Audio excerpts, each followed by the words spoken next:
Let's go for a ride!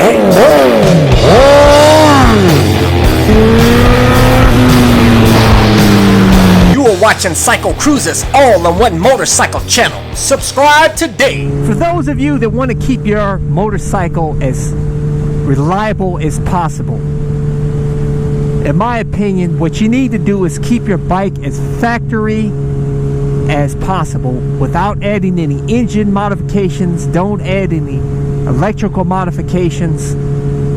Keep it as stock, as OEM as possible, and as long as you maintain your bike, you know, with the regularly scheduled maintenance intervals, your bike should be reliable, unless your particular model year bike has known defects. But for the most part, at least for Japanese bikes, as long as you maintain your bike and you keep that bike as OEM as possible, there's no reason why you probably can't even get 100,000 miles out of that engine on that bike.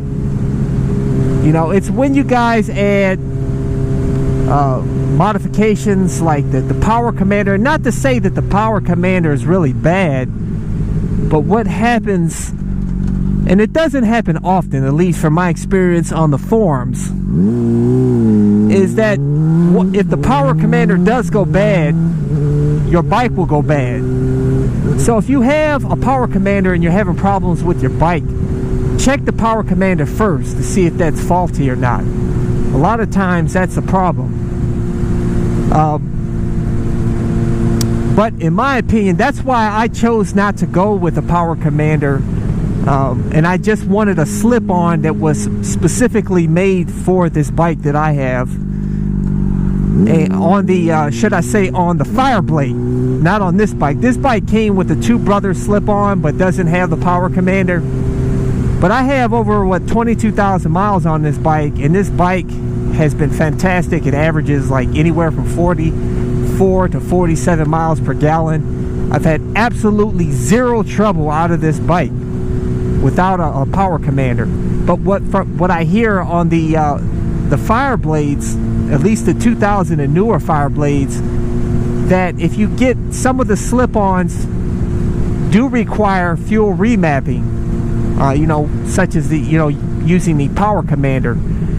Otherwise, you have idling issues or some other type of issues, and I wanted to avoid that.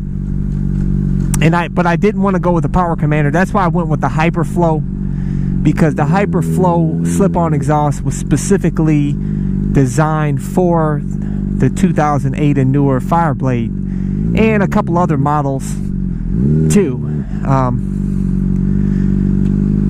And it has the S bend in the slip-on that creates that helps create that back pressure that your bike needs or whatnot, so that you don't run into those idling issues and problems of whatnot.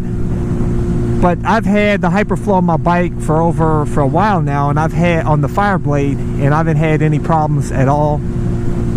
But so that's something you want to research when you're putting on a slip-on exhaust on your bike. Make sure that if you don't want to go with the Power Commander, that is, make sure that it will check on the forums to see if that slip-on will be okay on your bike without a Power Commander, you know. Or if you want to add the Power Commander, like I said, just make sure to, if you have any problems with your bike, make sure you check the Power Commander to see if it's faulty, because, you know, a lot of times that's the problem. And also, like I said, you want to avoid splicing into the bike's electrical system. Most definitely.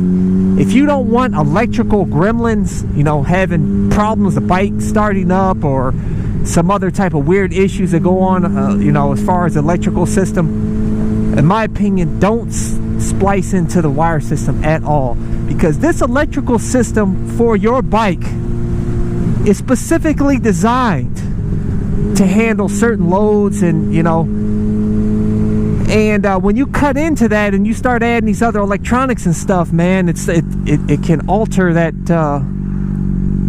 the flow of electricity. I'm not an electrician, obviously, or electrical engineer, but I hear from being on the forums, people that have messed with the electrical system, they're the ones that usually end up with those electrical gremlins, you know, problems with their bike. So that's why, you know, with this this GPS system I have on my bike, I just have it wired with the 12 volt charger that came with this, and I have a 12 volt outlet in the trunk of my bike. And when I put my bike in the garage for the end of the day, I don't cut the GPS off here. I just unplug it in the trunk. So that forces me to unplug the 12 volt plug in the trunk. And I haven't had any problems. I've had this GPS on my bike for over 2 years. And but I refuse to splice into the wire. The only thing that I did splice into on this bike is the turn signals for the mirrors. But it uses such a small amount of electricity. These have LEDs on there, LED lights in the mirrors, the turn signals. And so it, you know, I highly doubt that would cause any problems. And I haven't had any problems. I've had these mirrors on my bike for a while now. But when you start splicing in, you know, to charge your iPhone into, you know, or add a GPS, or add to heat your gear. Some of you guys have the heated gear and you plug into your bike. You know, in my opinion, just stick to just connecting it to the battery on the bike. Just don't screw with the stock wires. But so I'm just giving a little tip for, especially for you newbies out there. A lot of you seasoned riders already know this. And like I said, if you do the modifications on your bike, you're really taking a risk. So it's up to you. You know, do you want to be riding or do you want to be fixing? I don't know about you guys, but I'd rather be riding, because I hate fixing. You know, I'm not the type of guy that just wants to tool around with his bike and you know, enjoys fixing on a bike and all that shit. I hate fucking fixing a bike. I don't even like doing maintenance on my bike. I just do it, you know, because I have to do it. But I absolutely hate taking the fairings off of this bike. I hate when you run into a strip screw. I hate that. That's my pet peeve, is strip screws, man. And I've got one strip screw on here right there, that little bastard there, man. And I have to get a kit to get that damn screw out. But luckily I don't need to take, you know, to access the upper fairing to do maintenance on this bike. So that's why I just left it for now. But yeah, that brings up another point. Make sure that you follow the torque values on your bike, you know, and make sure that you use a metric set. That's one reason why I stripped that bolt there, because I didn't use a metric hex key. And I just tried to improvise because I couldn't find one at that time to fit. But since then I did buy a metric set.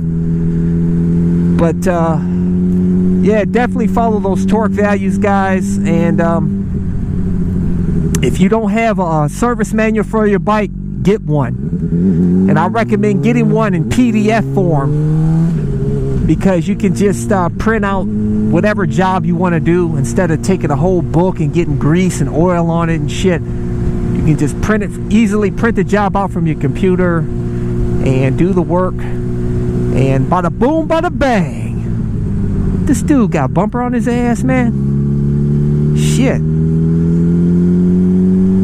But that's all I have for you guys. Keep your bike stock and you won't have no problems. So it's this poor dude here, man. He's having trouble with his, I guess he's got a Harley. I don't know what kind of bike he's got there. But that's why you get a Honda, man. So you're riding and not fixing. Poor dude there's got to figure out how to get his bike fixed, man. But anyways, guys, if you like this video, hit the like button, share it, and subscribe. Go check out my video playlist.